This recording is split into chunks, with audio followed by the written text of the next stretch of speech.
Hi friends, പുതിയൊരു വീഡിയോയിലേക്ക് എല്ലാവർക്കും സ്വാഗതം. ഞാൻ സുൽഫി. അത് നാട്ടിൽ നിന്ന് ഇങ്ങോട്ട് വരാൻ ആഗ്രഹിക്കുന്ന ഒരുപാട് പേരുണ്ട്.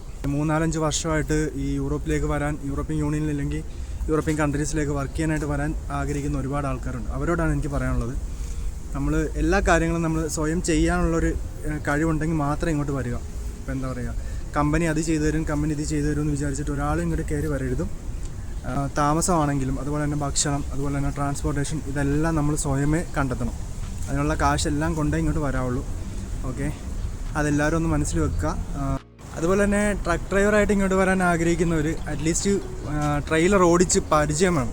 ഒരു എന്താ പറയുക, തനിയെ ഒരു സ്ഥലത്ത് പോയാൽ എടുത്തിടാൻ കഴിയുന്ന ഒരു ടീമായിരിക്കണം. അറ്റ്ലീസ്റ്റ് നന്നായിട്ട് തന്നെ പഠിച്ചിട്ട് പോരുക. അതുപോലെ തന്നെ ലാംഗ്വേജ്, അറ്റ്ലീസ്റ്റ് ഇംഗ്ലീഷ് എങ്കിലും പഠിച്ചിട്ട് മാത്രമേ ഇങ്ങോട്ട് കയറി വരാവുള്ളൂ. ഇല്ലെങ്കിൽ ഇവിടെ ശമ്പളം കൂടുതലാണ്. അപ്പോൾ അതുപോലെ തന്നെ അതിനുള്ള ജോലികളുമുണ്ട്.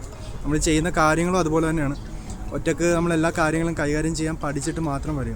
സ്വന്തമായിട്ട് വണ്ടി ബാക്കപ്പ് എടുക്കാൻ പഠിക്കുക. ഒരാളുടെയും സഹായം ഇല്ലാണ്ട് മിറർ നോക്കി ബാക്കപ്പ് എടുക്കാൻ പഠിക്കുക. അതിനുശേഷം മാത്രം ഇങ്ങോട്ട് നോക്കുക. ഇല്ലെങ്കിൽ നമ്മൾ ഏകദേശം ഒരു 8-9 ലക്ഷം രൂപ കൊടുത്തിട്ടാണ് നമ്മളിവിടെ വരുന്നത്. അപ്പോൾ അങ്ങനെ ഭയങ്കര സുഖമുള്ള പരിപാടിയാണെന്ന് ആരും വിചാരിക്കേണ്ട. ഓരോ ജോലിക്കും അതിൻ്റേതായിട്ടുള്ള ബുദ്ധിമുട്ടുകളും കാര്യങ്ങളൊക്കെ ഉണ്ട്. ഓക്കെ, അപ്പം എല്ലാം മനസ്സിലാക്കിയിട്ട് പോരുക. ഇപ്പോൾ ജോലി കാര്യങ്ങൾ ഈ ഫീൽഡിലുള്ളവർക്കാണെന്നുണ്ടെങ്കിൽ വിഷയമുള്ള കേസല്ല. ഇപ്പോൾ വണ്ടി ഓടിക്കുന്നവർക്കാണെന്നുണ്ടെങ്കിൽ അവർക്ക് ഈ പറഞ്ഞ കാര്യങ്ങളൊരു പ്രശ്നമുള്ള കേസല്ല. വണ്ടി ഓടിക്കാൻ അവർക്ക് അറിയാം. അവർക്ക് എവിടെ പോയാലും ഏത് ചെറിയ വഴിയാണെങ്കിലും അവർക്കത് എടുത്തുകൊണ്ട് വരാനുള്ളൊരു കഴിവുണ്ട് അവർക്ക്.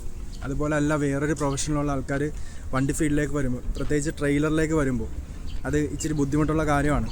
വണ്ടി അറിയാത്ത, വണ്ടി ഓടിച്ചിട്ടില്ലാത്ത ആൾക്കാർക്ക് അത് ഇച്ചിരി ബുദ്ധിമുട്ടാണ്. അതുപോലെ തന്നെ വണ്ടിയിലെ താമസം, ഡബിൾ ഡ്രൈവറാണ് എല്ലാ വണ്ടിയിലും പോകുന്നത്. ഒട്ടുമിക്ക വണ്ടികളും ഡബിൾ ഡ്രൈവറായിട്ടാണ് പോകുന്നത്.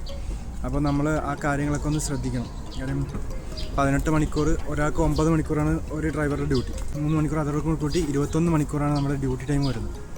ശേഷം നമുക്ക് 9 മണിക്കൂർ റെസ്റ്റ്. അങ്ങനെയാണ്. അപ്പം വണ്ടിയിൽ തന്നെ ആയിരിക്കും കിടപ്പും ഉറക്കവും കാര്യങ്ങളും എല്ലാം നമ്മൾ അതിനകത്ത് തന്നെയാണ്. അപ്പോൾ അതെല്ലാം മനസ്സിലാക്കിയിട്ട് തന്നെ വരിക. ഈ ഫീൽഡിലില്ലാത്തവർ ഏജൻസിക്കാർ പറയും അത് കുഴപ്പമില്ല, അങ്ങനെയാണ് ഇങ്ങനെയാണ്, സുഖമുള്ള പരിപാടിയാണെന്നൊക്കെ പറയും. പക്ഷേ ആരും അത് കേട്ട് വിശ്വസിക്കരുത്. ഇനിയിപ്പം ഇങ്ങോട്ട് വരാൻ അത്രയ്ക്ക് ആഗ്രഹമുണ്ടെന്നുണ്ടെങ്കിൽ നാട്ടിൽ നിന്ന് കുറച്ച് ട്രെയിനിങ് എടുത്തിട്ട് പോരുക ഇങ്ങോട്ട്. അല്ലാതെ ഇവിടെ വന്ന് പഠിക്കാമെന്ന് ആരും വിചാരിക്കേണ്ട. അത്ര സുഖമുള്ള പരിപാടിയല്ല ഇവിടെ വന്നിട്ട് പഠിക്കുക എന്നുള്ളത്. ഏകദേശം 1.5 മണിക്കൂറത്തെ ക്ലാസ്സിന് 80 യൂറോ ആണ് ഇവിടുത്തെ ചാർജ് വരുന്നത് ഒരു ക്ലാസ്സിന്. അതുപോലെ 5-6 ക്ലാസ്സുകളെടുത്ത ആൾക്കാർ എനിക്കറിയാം. അതുകൊണ്ടാണ് ഞാൻ പറയുന്നത്, അറ്റ്ലീസ്റ്റ് പഠിച്ചിട്ട് പോരുക, വണ്ടി ഓടിക്കാൻ പഠിക്കുക. ഇൻ്റർവ്യൂ കാര്യങ്ങളൊക്കെ എന്താ പറയുക, നമുക്ക് അത്യാവശ്യം ഇംഗ്ലീഷ് ഉണ്ടെങ്കിൽ ഇപ്പോൾ സെൽഫ് ഇൻട്രഡക്ഷൻ പഠിച്ചു വെച്ചിട്ട് കാണാപ്പാഠം പഠിച്ചു വെച്ച് വരുന്ന ഒരുപാട് പേരുണ്ട്. അതല്ല വേണ്ടത്. നമ്മളിവിടെ വർക്ക് ചെയ്യാൻ വന്നതാണെന്നുണ്ടെങ്കിൽ നമുക്ക് നമ്മുടെ കമ്പനിയുമായിട്ട് കമ്മ്യൂണിക്കേറ്റ് ചെയ്യാൻ പറ്റണം. അതുപോലെ തന്നെ നമ്മുടെ ക്ലയൻറ്റിൻ്റെ അടുത്ത് പോകുമ്പോൾ, നമ്മൾ ലോഡുമായിട്ട് പോകുന്ന സമയത്ത് പറ്റണം.